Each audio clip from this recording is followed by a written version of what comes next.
السلام علیکم دوستو، ہم آج آپ کو سنائیں گے ایک شیر اور چیتا۔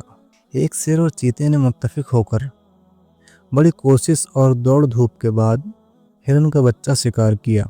حصہ تقسیم کرتے وقت دونوں میں انبن ہو گئی، دونوں غصہ ور ہو گئے۔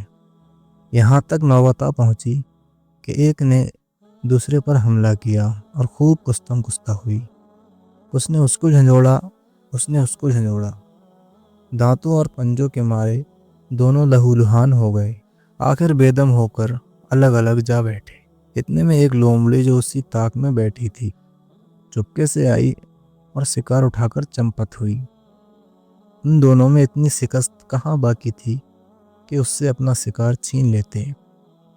جب لومڑی شکار لے اڑی تو شیر اور چیتا اپنے کرتوت پر نہایت پشیمان ہوئے، یعنی بہت پچھتائے۔ جو غصے میں آپے سے باہر نہ ہوتے تو یوں زخم کھاتے نہ مال اپنا کھوتے۔